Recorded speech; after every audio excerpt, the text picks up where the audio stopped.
അല്ല എല്ലാവരും എത്തിയല്ല അതാ ആ സൈഡിൽ തൂണും വിചാരിക്കണമല്ലൊക്കെ ഹോളിൻ്റെ അകത്തേക്ക് കടന്നിരിക്കും. എല്ലാവരും വിട്ട് നിൽക്കല്ലേ, പരിപാടി തുടങ്ങാൻ പോണ അടുത്തേക്കും.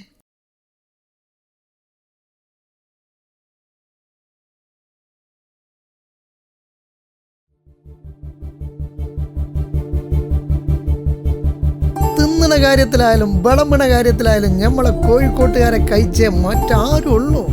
അതിൻ്റെ അഹങ്കാരത്തിൻ്റെ പുറത്താണ് നമ്മളെ മസാലക്കും ഭക്ഷണത്തിനും ഒരു ബർക്കത്തിൻ്റെ മണം. അത് നമ്മളെ വീട്ടിലെ ചട്ടിയിലായാലും ഹോട്ടലിലെ ചെമ്പിലായാലും കോഴിക്കോട് ഭക്ഷണത്തിന് വല്ലാത്തൊരു അത് തന്നെയാണ് മോനെ. ഏത് ഒരത്.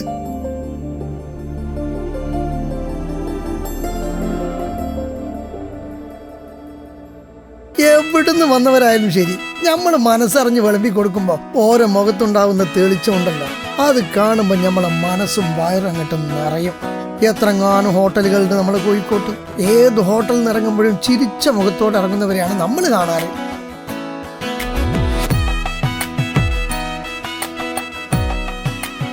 തക്കരിക്കണ കാലത്തിൽ പണ്ടേ നമ്മൾ കോഴിക്കോട്ടുകാരും മിടുക്കന്മാരാണല്ലോ. പക്ഷെ നമ്മൾ കാണാണ്ട് പോകുന്ന ഒരുപാട് പേരുണ്ട് നമ്മുടെ നാട്ടിൽ. ഓരോരുത്തരും വട്ടത്തിലിരുന്ന് കിസ്സ പറഞ്ഞുകൊണ്ട് കഴിക്കുന്ന ബിരിയാണിയിലേക്ക് വിശപ്പിൻ്റെ കണ്ണുകൊണ്ട് നോക്കുന്ന കുറേ പാവങ്ങളുണ്ട് നമുക്ക് ചുറ്റും. കുട്ടികള്, വഴിതെറ്റി വന്നവര്, അനാഥര്, ഒരു നേരത്തെ സുലൈമാനിക്ക് പോലും കയ്യിൽ കാശില്ലാത്തവര്, അങ്ങനെ നമ്മളറിയാത്ത നമുക്ക് ചുറ്റുമുള്ള ഒരുപാട് ജീവിതങ്ങൾ.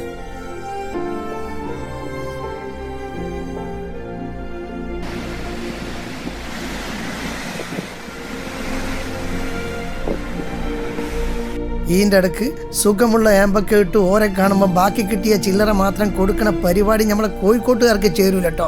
മോശമല്ലടോ അത്. നമ്മളെ കൂട്ടരെയും വയറ് നിറഞ്ഞാൽ പോരല്ലോ. ഓരും നമ്മളെ നാട്ടുകാരല്ലേ, പാവം കോഴിക്കോട്ടുകാർ. ഓരെയും നമ്മളെ കൂട്ടത്തിൽ കൂട്ടണം. കൂട്ടിയേ പറ്റൂ. എന്തേ കൂട്ടിക്കൂടെ? അത് നമ്മുടെ ഓരോരുത്തരുടെയും ഉത്തരവാദിത്തല്ലടോ. അൻ്റെ ഒരു കടമയും കൂടിയാണോടോ അത്. ഈനും വേണ്ടിയിട്ട് നമ്മളെ സ്വന്തം കോഴിക്കോട് ജില്ലാ ഭരണകൂടവും കേരള ഹോട്ടൽ ആൻഡ് റെസ്റ്റോറന്റ് അസോസിയേഷനും ചങ്ങായിമാരായിട്ട് തുടങ്ങിയ പരിപാടിയാണ് ഓപ്പറേഷൻ സുലൈമാനി.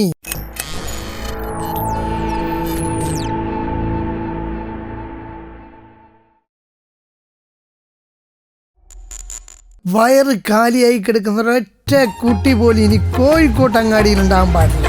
അത് നമ്മളൊരു ഭാഷയും കൂടെയാണ്. ഓരോ സുലൈമാനിയിലും ഒരിത്തിരി മുഹബത്ത് വേണം.